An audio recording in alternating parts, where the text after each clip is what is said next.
des moteurs dans les navires de guerre ne couvrent que quelques siècles, un temps bien plus court que l'existence des navires, mais suffisant pour un changement radical dans le domaine de la propulsion navale. Nous avons déjà abordé les chaudières qui génèrent la vapeur. Plus tard, nous aborderons les hélices, la principale forme de propulsion pour la plupart des navires de guerre motorisés. Mais aujourd'hui, nous allons jeter un bref coup d'œil à ce qui se situe entre la chaudière et l'hélice ou la roue à aube afin de garantir que le navire peut se déplacer. Notons que nous allons seulement examiner les principales évolutions du moteur marin plutôt que de regarder chaque sous-variant possible et chaque conception sans issue qui ait jamais été imaginée. Avec cela à l'esprit, les moteurs à vapeur existaient depuis environ un siècle, un peu plus, dans les années 1820, bien que pendant la majeure partie de ce temps, ils n'existaient vraiment que comme d'énormes installations fixes à basse pression qui pouvaient pomper l'eau hors des mines et alimenter les usines, mais peu d'autre chose.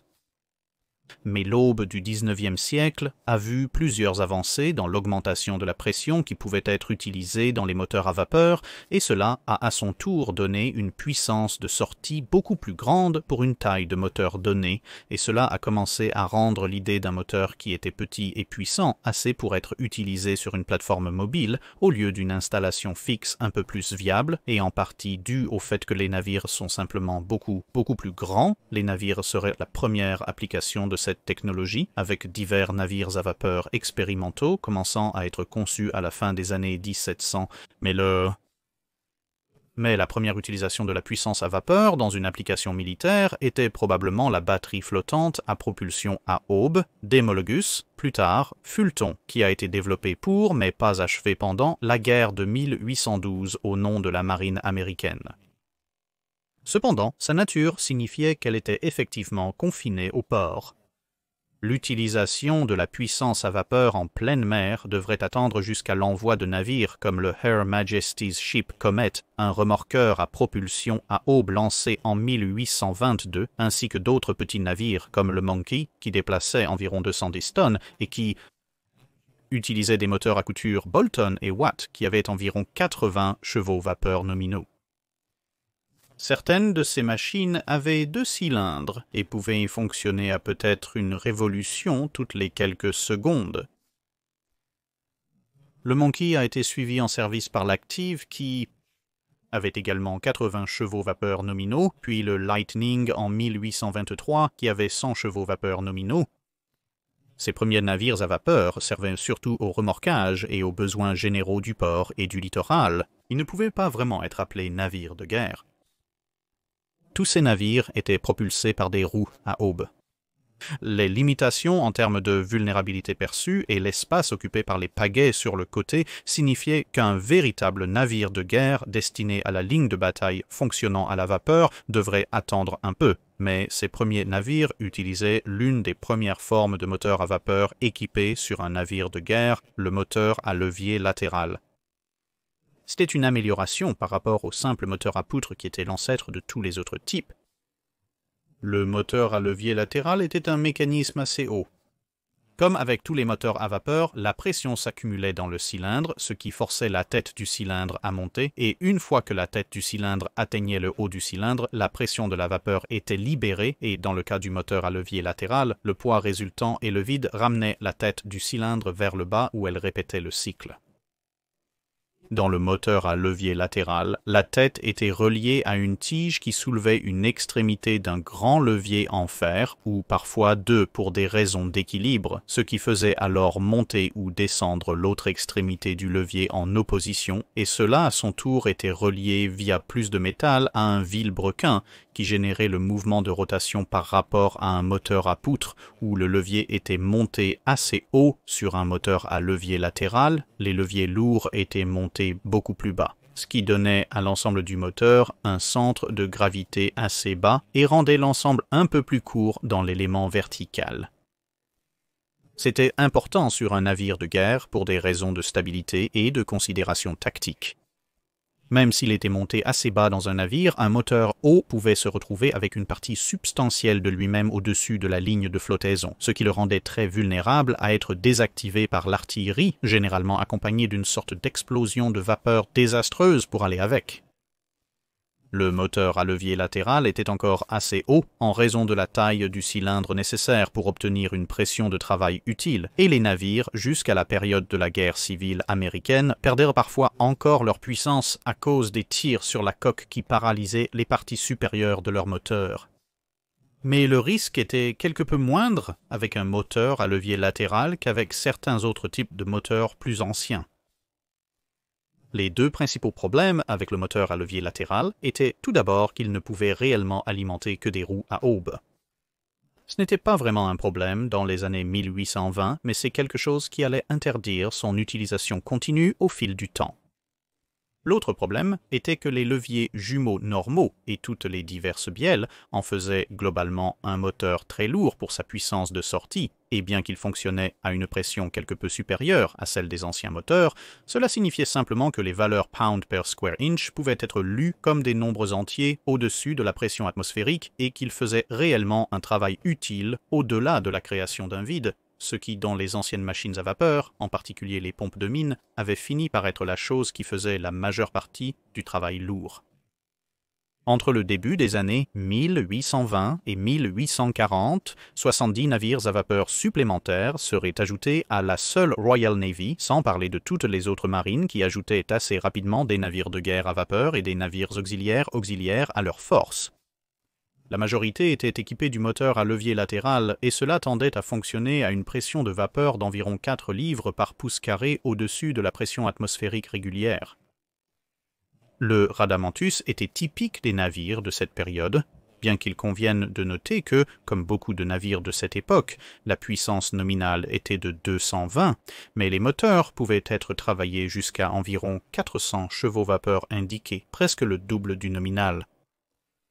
La charge sur les soupapes de sécurité était, une fois de plus, d'environ 4 psi, et le nombre de révolutions lorsqu'il fonctionnait à plein régime était juste en dessous de 18 et trim-in. Cela nécessitait une machinerie d'environ 275 tonnes, ce qui était une masse assez considérable pour les navires de guerre de cette période, surtout les petits comme le Radamantus. Après l'introduction du moteur à levier latéral, un certain nombre de variantes à la fois sur l'ancien faisceau et le moteur à levier latéral lui-même ont été développées, souvent avec une adoption régionale assez significative, locale aux développeurs qui l'avaient inventé, et occasionnellement elles connaîtraient une adoption significative à travers le monde après une courte période, mais la plupart de ces variantes étaient principalement des développements civils et ne figureraient pas dans la construction de navires de guerre, sauf dans des circonstances extrêmes comme la guerre civile américaine où des navires marchands étaient pris en service militaire et convertis en navires de guerre malgré le fait que leur conception de moteur ne soit pas nécessairement optimale pour un engagement au canon. La principale raison de l'absence d'utilisation dans les navires réellement conçus pour le combat était que, à l'instar du moteur à poutre, la plupart de ces variantes avaient un poids significatif et portaient beaucoup de ce poids en hauteur. Sur un navire marchand, cela posait moins de problèmes grâce aux grandes quantités de cargaison qu'il transportait, qui avaient tendance à avoir un effet de lestage qui atténuait les problèmes de stabilité, tandis que sur les navires de guerre, ils transportaient déjà un poids assez conséquent, beaucoup plus haut que sur un navire marchand, en raison de la nécessité de transporter des canons et des équipages de canons associés, et lorsque de tels navires convertis se retrouvaient à nouveau en combat, ces moteurs hauts pouvaient souvent s'avérer être une faiblesse. Mais la prévalence croissante de l'hélice à vis exigeait un nouveau type de moteur. La conversion de navires plus anciens en navires de blocus, généralement des navires de l'époque napoléonienne, typiquement de troisième rang qui avaient été convertis pour transporter un moteur à vapeur, puis utilisés soit comme navire de garde pour un port, soit comme une sorte de force de défense côtière indépendante du vent, ainsi que des plans beaucoup plus ambitieux pour convertir de plus grands navires pour transporter des centrales auxiliaires à vapeur, plus bien sûr la construction de nouveaux petits navires, a vu une large gamme de systèmes essayés. Même si la locomotive à vapeur avait en réalité été une évolution légèrement plus tardive que le navire de guerre à vapeur, Dans certains cas, ce qui revenait à des locomotives à vapeur dont les roues avaient été enlevées était utilisé pour des applications de faible puissance et des installations auxiliaires. Cela n'était pas idéal pour un certain nombre de raisons, mais ces centrales pouvaient au moins entraîner une hélice à vis et étaient quelque peu facilement disponibles. Deux navires en particulier se distinguent durant cette période de développement qui s'étend approximativement de 1830 à 1850. Le Her Majesty's Ship Rattler, la goélette à vis britannique qui a participé à un célèbre tir à la corde avec un navire à aubes,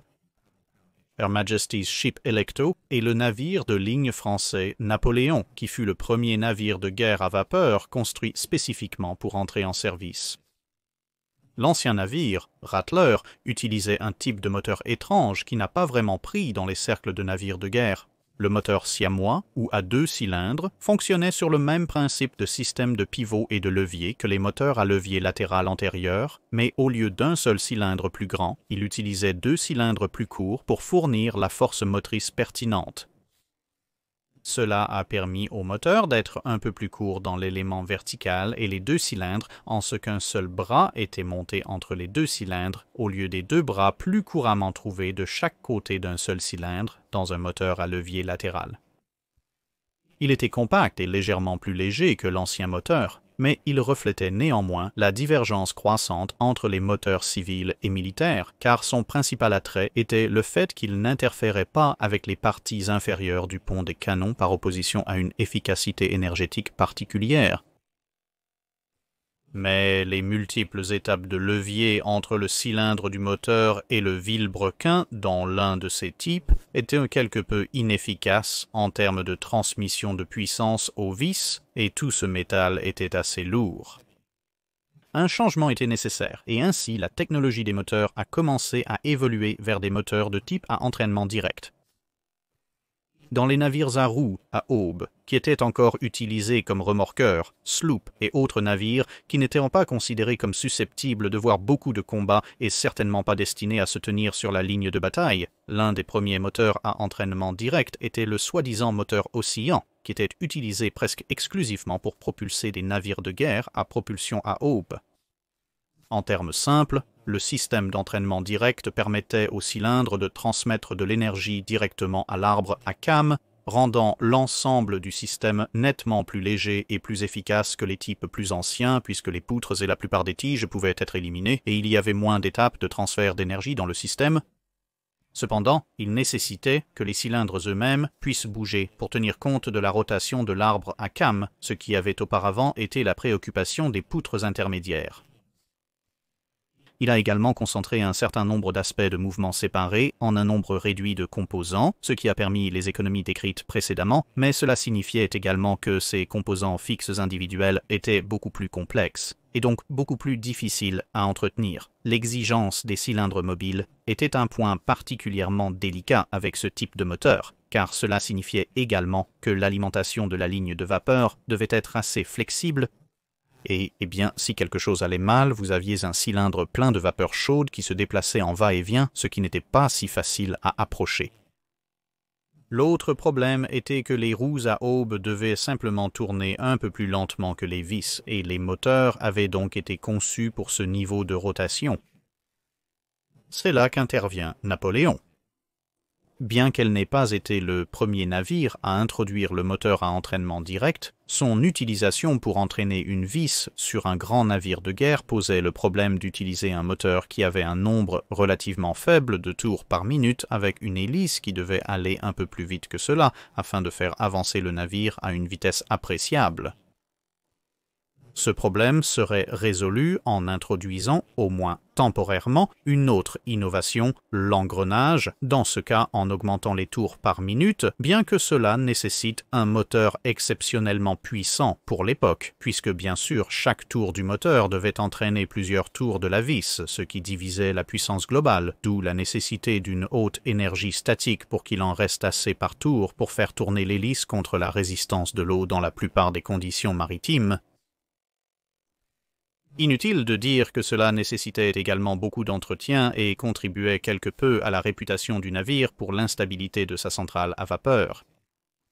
À ce stade, la vapeur était encore très largement auxiliaire.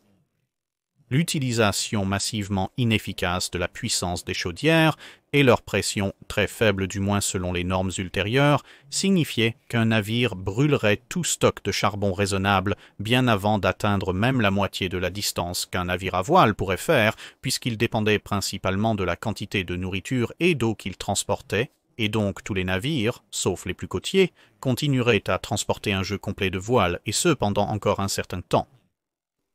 Pour parcourir une distance substantielle à la vapeur, les navires devraient être beaucoup plus grands, exploitant la loi du cube carré pour augmenter de manière disproportionnée leur capacité de stockage de charbon, ce qui conduirait, dans le monde civil du moins, à la construction du SS Great Eastern. Mais comme elle coûtait plus du double du montant de n'importe quel deux des plus grands navires à vapeur de ligne que vous pouvez trouver réunis, et que malgré qu'il n'y ait pratiquement aucun coût impliqué dans l'armement du Grand Oriental, puisque vous savez qu'il ne portait pas vraiment beaucoup d'armement, ce genre de taille de navire n'était pas une voie viable pour la conception de navires de guerre, peu importe le budget généreux que vous aviez. Au lieu de cela, le moteur à coffre serait développé. L'une des façons d'améliorer la fiabilité était d'avoir une course de puissance plus longue, car cela répartissait la force exercée sur les composants mobiles sur une plus grande distance et ainsi maintenait la contrainte sur les composants individuels à un niveau bas.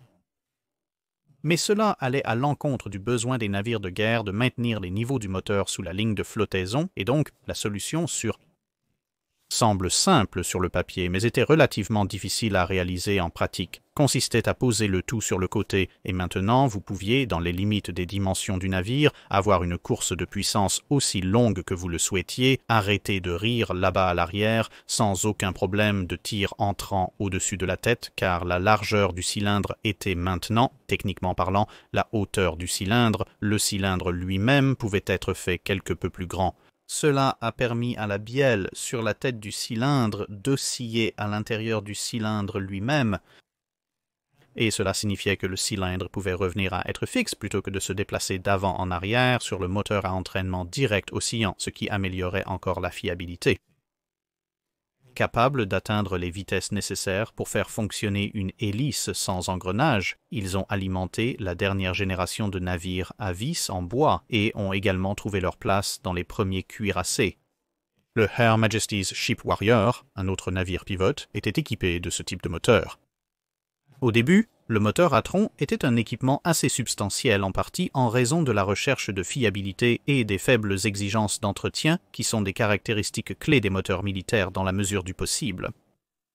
Cependant, les pressions de la guerre conduisent souvent à l'innovation, et en partant d'une base assez solide de technologie de moteur dans les années 1850, non seulement le moteur à tronc entrerait en service généralisé, mais à la suite de la guerre de Crimée en particulier, il s'est également avéré possible de le rendre considérablement plus petit, d'augmenter la pression de travail et d'augmenter la vitesse de rotation. Cela était en grande partie grâce à une commande de la Royal Navy pour des dizaines de canonnières à vapeur dont la petite taille nécessitait un moteur plus petit et pour lequel ce nouveau moteur a été produit en masse, ce qui a également fini par réduire le coût par unité et a conduit à une multitude de pièces de rechange une fois que les canonnières elles-mêmes ont été mises dans des hangars et principalement oubliées, alors que la guerre de Crimée touchait à sa fin et cela à son tour signifiait que le moteur à tronc, dans ses configurations grandes et petites, est devenu très courant dans les mondes militaires et civils pendant plusieurs décennies jusqu'à ce que l'avancée de nouvelles technologies les rende incapables de concurrencer. Une variante encore plus petite qui utilisait 2 cylindres pour générer la puissance combinée d'un seul plus grand a été développée pour être utilisée sur les moniteurs américains pendant la guerre civile américaine. Cela a été fait uniquement pour réduire la hauteur totale au minimum absolu possible, car les moteurs devaient s'adapter aux coques à très faible tirant d'eau et à faible franc-bord des moniteurs de l'époque de la guerre civile américaine. Cependant, la complexité supplémentaire de ce type pour la même puissance signifiait qu'il n'était pas vraiment utilisé en dehors de cette niche assez spécifique. Suite au succès du moteur à coffre, un certain nombre d'autres moteurs montés horizontalement ont été développés par des entreprises familiarisées avec l'ancien style de construction de moteurs, mais ces derniers tendaient à être effectivement un ancien design de moteur, généralement l'un des grands, sauf que maintenant seulement de côté. Cela présentait certains avantages en termes de compatibilité des pièces et de fiabilité, mais au détriment de l'efficacité. Ils avaient également tendance à avoir un poids supplémentaire considérable et une puissance de sortie plus faible en raison de la réintroduction de plus de bielles et de leviers intermédiaires, comme on le voit dans les anciens moteurs navals, et cela signifiait que ces moteurs ne seraient généralement installés que sur des navires de guerre où la puissance à vapeur était considérée comme une forme de propulsion nécessaire mais très auxiliaire, et ainsi, le coût de la machinerie était bien plus important que l'efficacité spécifique ou la portée, de sorte que de nombreux canonniers composites, sloops composites, corvettes et similaires seraient équipés de ces types de centrales électriques moins chères mais moins efficaces. Cependant, pendant cette période de développement des navires de guerre en ligne à part entière, une avancée majeure a été réalisée dans la technologie des moteurs.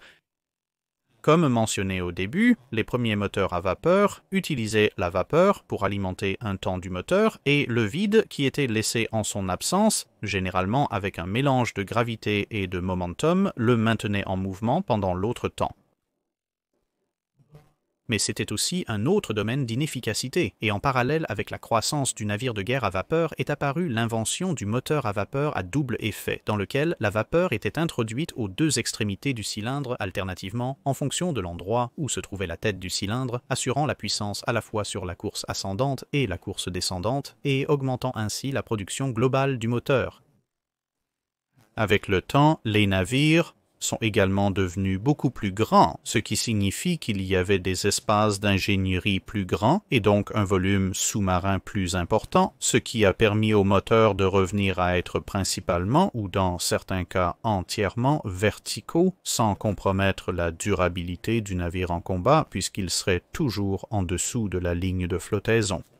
De plus, pendant la période allant de l'introduction du moteur à tronc à la réapparition du type vertical, les pressions de vapeur avaient augmenté régulièrement d'environ 30 psi au-dessus de l'atmosphère à environ 60 psi, ce qui signifie que pour la plupart des navires, la puissance disponible pour leur moteur avait approximativement doublé.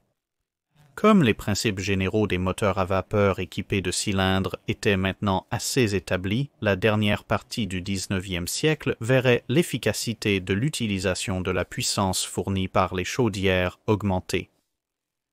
Cela a suivi deux lignes de développement connectées, rendues possibles par les chaudières elles-mêmes, devenant progressivement de plus en plus capables, car la pression de vapeur disponible potentielle doublerait à peu près encore pour atteindre environ 120 pounds per square inch d'ici les années 1880 et au tournant du siècle, certains croiseurs fonctionneraient avec le double ou plus de cela encore, soit entre 240 et 300 psi. Premièrement, l'ajout de plusieurs cylindres sur des moteurs à pleine puissance par opposition à plusieurs cylindres utilisés uniquement pour des raisons d'espace ou de stabilité, comme dans les moniteurs américains ou sur des moteurs oscillants, est entré en vigueur. La deuxième était l'utilisation de plusieurs étapes d'expansion. Cela a été rendu possible par l'augmentation mentionnée de l'énergie présente dans la vapeur. Bien que des expériences, avec diverses idées, aient été en cours presque aussi longtemps que les navires de guerre avaient porté des moteurs à vapeur, l'idée était essentiellement que lorsque la vapeur quittait le cylindre à la fin de la course de puissance, elle retournerait normalement à travers un condenseur et donc retour à la chaudière, mais elle avait encore une certaine quantité d'énergie qui pourrait être utilisée si l'énergie restante était suffisamment élevée pour effectuer un certain type de travail utile. Et ainsi, si au lieu d'aller directement au condenseur, cette vapeur était alimentée dans un autre cylindre à pression plus basse qui pourrait alors fournir une force supplémentaire à l'arbre de l'hélice, la vapeur, maintenant avec beaucoup plus d'énergie retirée, serait alors capable de retourner au condenseur. Typiquement, le premier cylindre à haute pression serait plus petit que le cylindre à pression plus basse suivant, ce qui permettait l'expansion finale de la vapeur, et cela permettait quelques options différentes. En utilisant de la vapeur dans le même état d'énergie initiale qu'auparavant, fraîche de la chaudière parce que vous pourriez extraire plus de cette énergie, vous pourriez augmenter l'efficacité. En fait, vous pourriez même réduire l'énergie dans l'alimentation en vapeur originale et ainsi brûler moins de carburant à un certain degré puisque vous finiriez avec à peu près autant d'énergie allant à la vis qu'avec un moteur à simple expansion parce que vous extrayez plus de cette plus petite quantité d'énergie. Alternativement, vous pourriez augmenter la quantité d'énergie dans la vapeur sortant de votre chaudière puisque l'excès significatif que vous obtiendriez de la première étape maintenant ne serait pas gaspillé et ainsi vous pourriez aller plus vite parce que vous mettiez nettement plus d'énergie dans votre arbre d'hélice.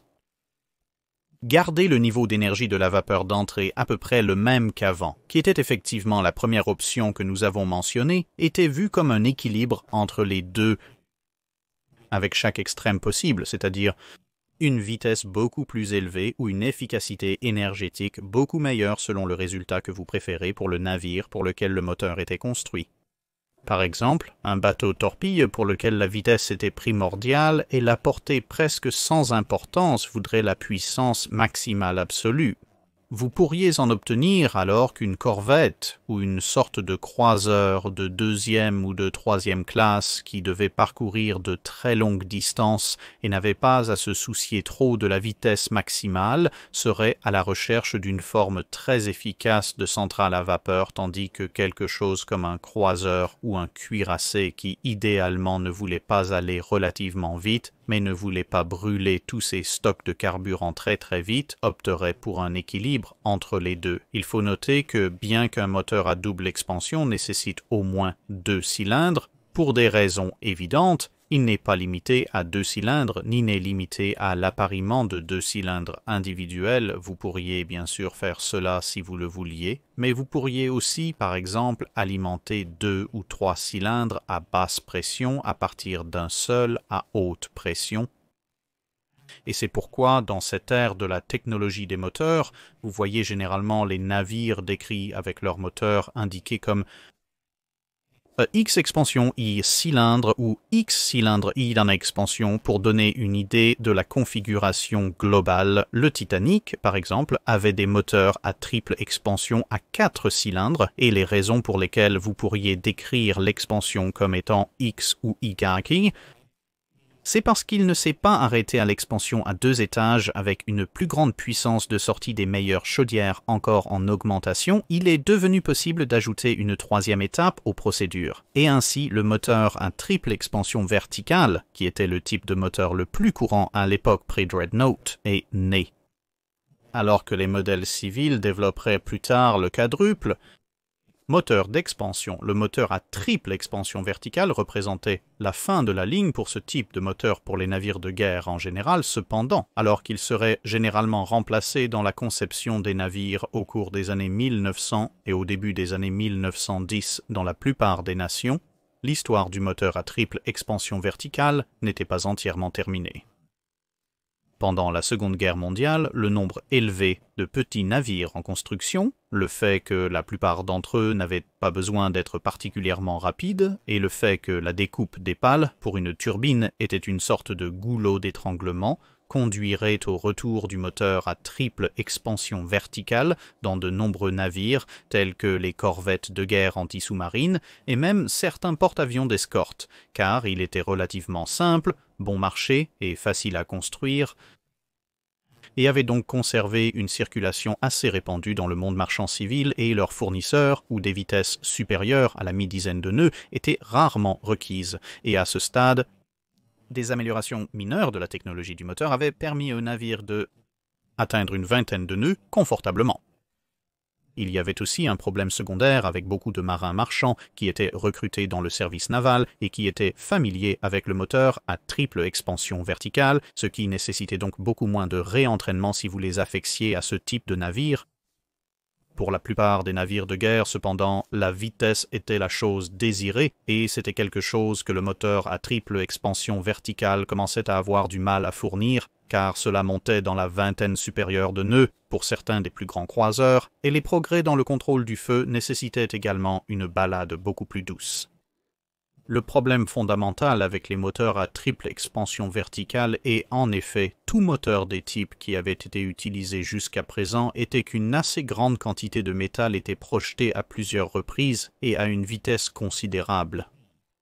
Cela a à son tour conduit à des vibrations qui pouvaient être quelque peu atténuées par des efforts de lubrification accrus, ainsi que par des installations d'amortissement, mais elles ne pouvaient pas être totalement éliminées, et les solutions qui les atténuaient quelque peu ont conduit à une augmentation considérable du poids et à des effets plutôt intéressants dans la salle des machines, car le lubrifiant aurait tendance à jaillir partout sur les ingénieurs du navire lorsque les moteurs étaient en marche à grande vitesse, comme lors d'une bataille.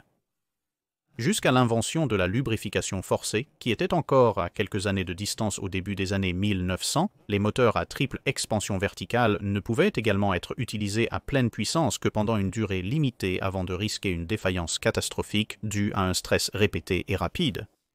Mais parmi tous ces facteurs, alors que les années 1900 se dirigeaient vers les années 1910, le facteur des vibrations était le plus important, car cela rendrait l'utilisation de télémètres à longue distance assez difficile, sinon impossible, et cela à son tour handicaperait la capacité d'un navire à combattre dans une bataille de canons à longue portée, ce qui était désormais possible grâce au développement du tir centralisé couplé au nouveau télémètre, à moins bien sûr que vous ne passiez par la dépense d'amortir toutes les vibrations. Ainsi, la turbine à vapeur, apparue dans les années 1890 à bord des navires, a commencé à remplacer le moteur à triple expansion verticale dans les nouveaux navires de guerre au début du XXe siècle. La turbine à vapeur fonctionnait d'une manière très différente. La vapeur était toujours nécessaire, mais au lieu de provoquer un mouvement linéaire dans un cylindre qui devait ensuite être mécaniquement transformé en un mouvement de rotation, la turbine utilisait de la vapeur à haute pression passant à travers une série de rotors pour créer directement un mouvement de rotation. Bien que le mécanisme précis de son fonctionnement puisse varier avec des turbines à réaction, des turbines à impulsion et autres toutes développées, l'idée de base était essentiellement la même. Il pouvait fonctionner avec des vibrations minimales et, en raison du mouvement circulaire continu simple des pièces mobiles, il pouvait en théorie fonctionner à pleine puissance aussi longtemps que vous aviez du carburant pour maintenir les chaudières allumées. Comme les cylindres à triple expansion verticale, vous pouviez chaîner les turbines ensemble pour utiliser la vapeur à des pressions de plus en plus basses, et comme une seule turbine contenait plusieurs rotors, vous pouviez même varier la puissance de sortie de la turbine elle-même en libérant la vapeur de la turbine avant qu'elle n'ait terminé son cycle complet à travers tous les rotors ou en bouclant la vapeur dans la turbine pour augmenter l'effet global sur les rotors eux-mêmes. Cependant, les turbines étaient les plus efficaces en termes d'utilisation de l'énergie qui était dans la vapeur qui leur était fournie lorsqu'elles fonctionnaient à une puissance proche du maximum. C'était génial si vous vouliez aller vraiment vite. Ce n'était pas si génial si vous vouliez naviguer à une vitesse un peu plus piétonne, ce qui était en soi plus efficace en termes de quantité de carburant brûlé dans vos chaudières par heure. L'efficacité de la turbine diminuait considérablement lorsque vous la faisiez fonctionner à ces vitesses plus basses, et malheureusement la plage d'efficacité à haute vitesse pour la plupart des premières turbines était de plusieurs centaines de tours par minute qui, lorsqu'elles étaient connectées aux hélices, provoquaient beaucoup de cavitation, et donc à la fois endommagènent les hélices elles-mêmes et une perte d'efficacité propulsive, car elles passaient simplement la plupart du temps à tourner dans un nuage de bulles et de turbulences de leur propre création si vous n'étiez pas très prudent. Plusieurs solutions différentes ont été tentées. Sur certains navires, en particulier les destroyers, ils ont simplement ajouté plus d'hélices aux arbres, raisonnant que si vous ne pouviez obtenir que 50% de la puissance d'une hélice, eh bien si vous mettiez 3 hélices sur le même arbre, vous obteniez alors 150% de la puissance moins un peu pour le poids des hélices supplémentaires. Sur d'autres navires, une turbine de croisière fonctionnant à basse pression a été ajoutée pour les opérations à basse vitesse. Les turbines à haute pression, plus rapides, ne seraient que démarrage des opérations à vitesse maximale. Dans certains cas, une turbine de croisière pourrait être une installation complètement séparée, tandis que dans d'autres, elle pourrait faire partie intégrante d'une solution à turbine unique. C'était cependant seulement des solutions temporaires. Et la véritable solution est apparue dans les années 1910 avec le développement des turbines à engrenage. Ces dernières fonctionnaient de manière inverse à l'ensemble d'engrenages installés 60 ans plus tôt sur le Napoléon. Cet ensemble avait augmenté la vitesse de rotation du moteur pour faire tourner la vis à un rythme raisonnable, tandis que les nouveaux engrenages réduisaient la haute vitesse des turbines à une vitesse beaucoup plus basse pour les vis, ce qui permettait en retour de ramener les vitesses de propulsion à leur régime le plus efficace et signifiait également qu'il y avait beaucoup plus de puissance derrière chaque rotation, ce qui permettrait à l'avenir des hélices plus grandes et plus lourdes, bien que cela signifie également que les arbres multiples deviendraient de plus en plus courants, car il était maintenant possible de dépasser les tolérances physiques raisonnables de l'arbre de l'hélice en y mettant accidentellement trop de puissance. Mais alors que les turbines à vapeur avec engrenage de réduction continueraient à alimenter la majorité des navires de guerre jusqu'à la fin de la Seconde Guerre mondiale, deux autres systèmes lui feraient concurrence, le diesel et l'entraînement turboélectrique.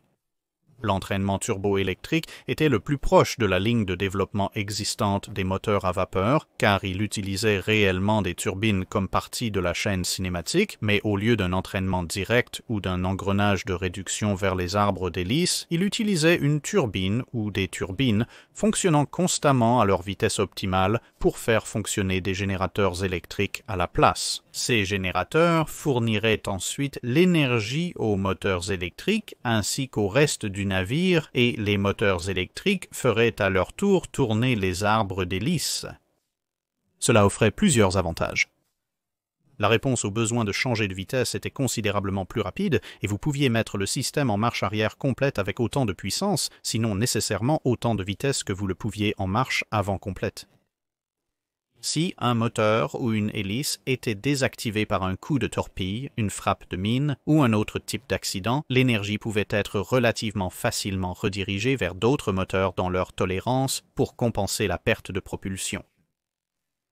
D'un point de vue de survie, vous pourriez séparer toutes les salles de générateurs et de turbines et les salles de moteurs, puisque la seule véritable connexion entre beaucoup de ces salles était des câbles électriques, et un moteur électrique brûlé serait beaucoup plus facile à réparer avec des pièces à bord qu'une turbine qui avait perdu ses pales et s'était probablement désassemblée de manière explosive.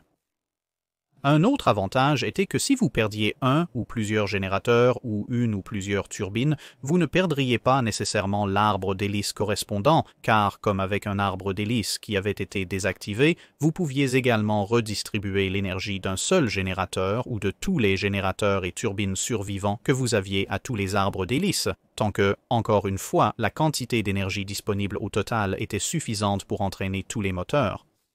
Cependant, il y avait aussi un certain nombre de problèmes. Le besoin de deux systèmes entièrement nouveaux et électriques de surcroît signifiait que l'ensemble du moteur était assez lourd par rapport à un ensemble de turbines directes ou à engrenage réducteur. La perte du générateur, s'il était seul, ou des salles de générateurs, s'il y en avait plus d'un, pouvait paralyser tout le navire, puisque tout était alimenté en électricité à partir de ces zones. Les systèmes électriques pourraient être beaucoup plus sensibles aux dommages par choc que les turbines relativement solides, bien qu'il soit juste de dire que si un choc avait atteint vos espaces centraux de machines, vous aviez probablement des problèmes plus importants à gérer. Que le fait que vos moteurs venaient de se déconnecter, mais il y avait bien sûr l'autre chose que dans le cas de dommages de combat qui entraînaient une inondation, les turbines relativement robustes pouvaient, et dans certains cas le faisaient, continuer à faire fonctionner les hélices, même alors que le navire glissait sous les vagues. Alors que les dangers de grandes quantités de courant électrique, éventuellement également comprenant des câbles endommagés, dans un navire en acier qui se remplissait rapidement, avec de l'eau salée, ont vraiment besoin d'une qualification supplémentaire. Sur certains navires, il était également possible de raccourcir les arbres d'hélice. C'était un avantage car les moteurs pouvaient simplement être montés plus loin à l'arrière du navire. Mais sur les navires de ligne, cette opportunité était limitée en raison de la nécessité de garder les espaces de machinerie à l'intérieur de la citadelle du navire qui, idéalement, ne s'étendrait pas au-delà de la tourelle la plus à l'arrière. L'efficacité était aussi un point de désaccord. D'une part, la turbine pouvait fonctionner constamment à des vitesses optimales, ce qui améliorait l'efficacité, et par rapport à l'entraînement direct, les hélices tournaient également très efficacement. Cependant, comparé à un bon ensemble de turbines à réduction, qui permettait également largement cette différence de vitesse de rotation entre la turbine et l'hélice, l'entraînement turbo-électrique ne pouvait pas rivaliser, simplement parce que tout changement d'énergie d'un état à un autre n'est pas 100% efficace, et donc de l'énergie sera toujours perdue dans la transition.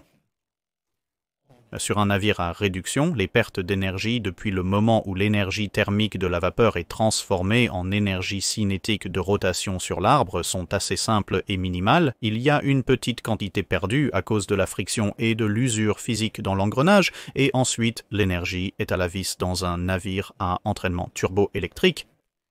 L'énergie de rotation est transformée en énergie électrique par induction magnétique dans le générateur. Celle-ci est ensuite transmise avec une certaine perte due au chauffage par résistance dans les câbles au moteur, qui doivent alors inverser le processus avec l'énergie électrique utilisée pour créer un champ électromagnétique qui fera ensuite tourner le moteur, ce qui entraîne le retour de l'énergie cinétique de rotation qui va ensuite à la vis. Ces étapes supplémentaires réduisent l'efficacité de la transmission d'énergie tout le long du chemin, et donc une fois que la réduction de bonne qualité est devenue abordable, le système turboélectrique a été, pour diverses raisons évoquées ci-dessus, en make-scienty,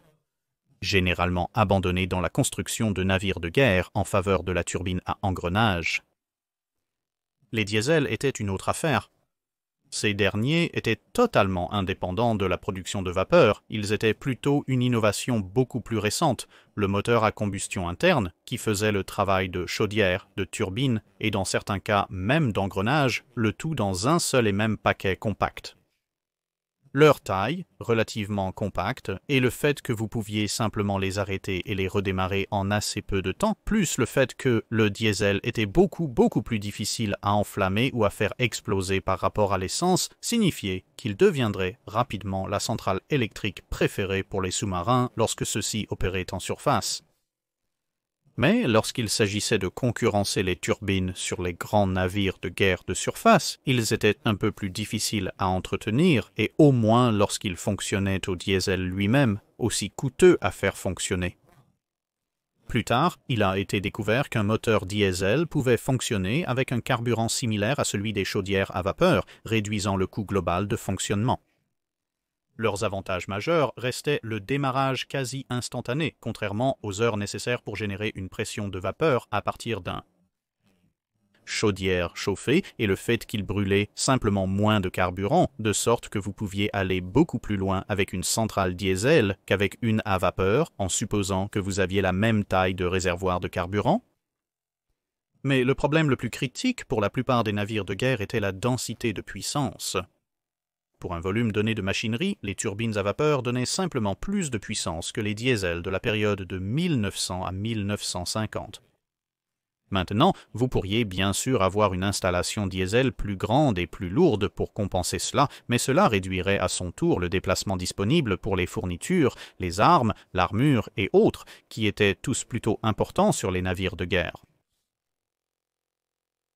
Et donc, dans les navires de guerre de surface, l'installation diesel n'était pas très souvent vue avant la fin de la Seconde Guerre mondiale, sauf dans les cas où la portée pure était considérée comme suffisamment importante pour que la baisse de vitesse ne soit pas vue comme un problème trop massif. Parfois, cela prendrait la forme d'un diesel de croisière, mais les calculs qui ont été faits pour la conception du Panzerschiff de classe Deutschland, par exemple, ont pris la décision qu'une puissance tout diesel était préférable simplement pour cet avantage de portée, en raisonnant que,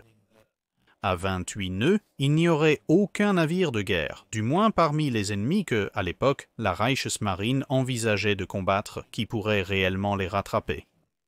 Il s'est avéré que ce n'était peut-être pas la décision la plus sage, avec le recul, mais on peut les excuser compte tenu de l'époque où la classe Deutschland était conçue, et cela complète notre bref aperçu des différents types de moteurs marins qui ont participé à la propulsion des navires de guerre depuis l'apparition du navire à propulsion jusqu'à la fin de la période que la chaîne couvre juste après la Seconde Guerre mondiale, il y aurait bien sûr encore plus d'avancées, la puissance nucléaire, les turbines à gaz et la propulsion diesel électrique sur les navires, la propulsion à turbine diesel sur les navires et toutes sortes d'autres choses amusantes, merveilleuses, mais c'est pour une chaîne qui couvre la dernière partie du XXe siècle, et au-delà, bien sûr, vous vous demanderez probablement, maintenant que nous avons couvert les chaudières et ensuite les moteurs. Eh bien, la prochaine chose logique à couvrir est les hélices qui prennent la sortie de ces deux mécanismes et poussent réellement le navire à travers l'eau. Et vous auriez parfaitement raison. Donc, à un moment donné, dans les prochains mois, nous couvrirons le développement de l'hélice du navire, c'est tout pour cette vidéo. Merci d'avoir regardé. Si vous avez un commentaire ou une suggestion pour un navire à examiner, faites-le nous savoir dans les commentaires ci-dessous. N'oubliez pas de commenter le post épinglé pour les questions de cale sèche.